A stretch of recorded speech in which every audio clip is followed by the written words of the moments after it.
l'Assemblée générale annuelle. Rien que d'entendre ces mots, pour beaucoup de bénévoles, ça évoque la paperasse, le stress, une charge mentale. Bref, c'est souvent vu comme une grosse corvée administrative qu'il faut régler au plus vite. Et si on changeait un peu notre regard là-dessus? Parce qu'en réalité, l'AG, c'est bien plus qu'une simple formalité. C'est un moment stratégique absolument essentiel. C'est l'occasion de faire le bilan, bien sûr, mais c'est surtout le moment où l'on dessine tous ensemble les projets et les ambitions pour l'avenir. C'est un vrai levier pour souder les équipes et mobiliser tout le monde. Alors, pourquoi cette mauvaise réputation? Eh bien, ça vient souvent des complexités juridiques et de toute la partie administrative qui peut faire un peu peur. Mais honnêtement, pas de panique. Avec une méthode claire et bien structurée, on peut tout à fait transformer cette épreuve en un moment clé, efficace et même agréable. Voyons comment faire, en 3 grandes phases. Allez, on plonge dans le vif du sujet. La première phase, la préparation. Et là, il faut être très clair, le succès d'une assemblée générale repose quasi entièrement sur son anticipation. Une bonne préparation, c'est vraiment la clé pour éviter les problèmes, pour faire baisser le stress et pour que tout se déroule sans le moindre accroc. Une organisation qui tient la route, ça ne s'improvise pas la veille pour le lendemain. Idéalement, le processus s'étale sur 3 mois. À J90, on lance la machine. À J30, on s'attaque à la finalisation des documents importants. Et puis, à J15, arrive un moment crucial, l'envoi de la convocation officielle. Attention, il y a un délai légal à respecter qui est fixé par les statuts. Concrètement, qu'est-ce qu'on fait pendant cette préparation? D'abord, premier réflexe indispensable, on relit les statuts. C'est la règle du jeu de l'association. Ensuite, on prépare les documents qui vont permettre à tout le monde de prendre des décisions éclairées.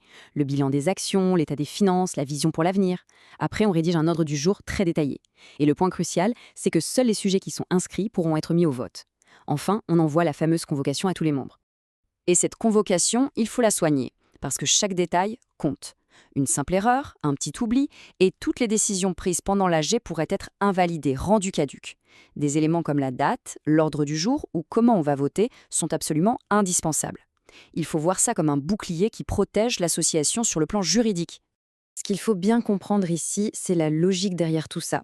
L'ordre du jour, ce n'est pas un simple programme, c'est un cadre légal. Il protège l'association en garantissant que les membres arrivent préparés, qu'ils savent de quoi on va parler, et ça évite que les débats partent dans tous les sens. C'est vraiment la garantie d'une gouvernance transparente et solide.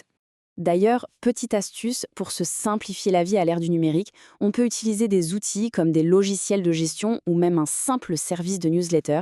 Ça permet d'envoyer les convocations en un clic, mais surtout de suivre qui les a bien reçues. En cas de contestation, cette preuve de réception peut être un filet de sécurité juridique en or. On passe maintenant à la deuxième phase, le grand jour.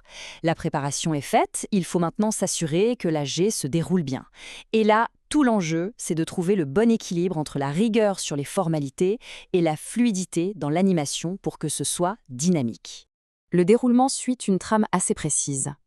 Première étape légale, l'émargement. Chaque participant doit signer la feuille de présence en arrivant.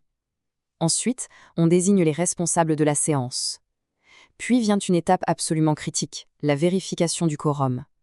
Si le nombre minimum de membres n'est pas atteint, les votes ne seront tout simplement pas valides. Et enfin, une fois que tout ça est en place, on déroule l'ordre du jour point par point. Le quorum, c'est un concept vraiment essentiel. En gros, ça garantit que les décisions importantes ne sont pas prises par un tout petit groupe de personnes. Le chiffre exact est toujours défini dans les statuts de l'association, il n'y a pas de règle universelle. C'est une raison de plus pour bien les connaître. Animer une AG, c'est tout un art. Il faut trouver le juste milieu entre laisser place à des débats constructifs et respecter le timing. Une super astuce, c'est de nommer un gardien du temps. Ça aide énormément. Et surtout, il faut bien encadrer les échanges pour rester concentré sur ce qui doit être voté. L'objectif, c'est que la réunion soit productive pour tout le monde. On pourrait croire qu'une fois la réunion terminée, c'est fini. Mais non, pas tout à fait. La phase de suivi est tout aussi cruciale. C'est cette phase qui va permettre de formaliser les décisions et de s'assurer que l'AG a un impact bien réel et concret. Au cœur de cette phase de suivi, il y a un document star, le procès-verbal, ou PV. Attention, ce n'est pas un simple résumé. C'est l'acte juridique qui grave dans le marbre tout ce qui a été décidé. C'est ce document qui fera foi en cas de besoin, que ce soit auprès d'une administration ou de la banque. Et là aussi, la rigueur est essentielle.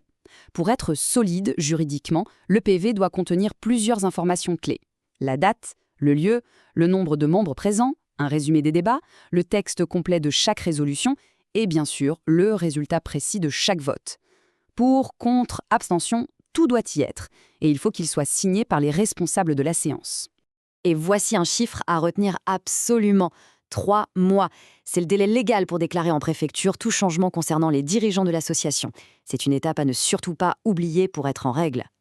Donc, pour résumer la phase post-AG, on rédige le PV sans attendre, on le fait signer, on fait les démarches administratives si c'est nécessaire, et enfin, on boucle la boucle en informant tous les membres. Cette transparence est hyper importante. Elle renforce le sentiment d'appartenance et la confiance. En suivant ces 3 phases, l'Assemblée générale change complètement de visage. Elle cesse d'être une source d'anxiété pour enfin devenir ce qu'elle devrait toujours être, un véritable moteur pour le projet de l'association. Ce tableau illustre parfaitement la transformation. On passe d'une paperasse redoutée à une gouvernance claire. On échange les risques juridiques contre un engagement renforcé des membres. Et on transforme un fardeau mental en une vision partagée par tous. L'AG devient alors un vrai levier de croissance et de mobilisation. La question finale est donc celle-ci. En appliquant une méthode structurée et en voyant l'AG comme un temps fort, on lui donne le pouvoir de devenir un réel tremplin pour toute l'année à venir. Au fond, tout est une question de préparation et de perspective.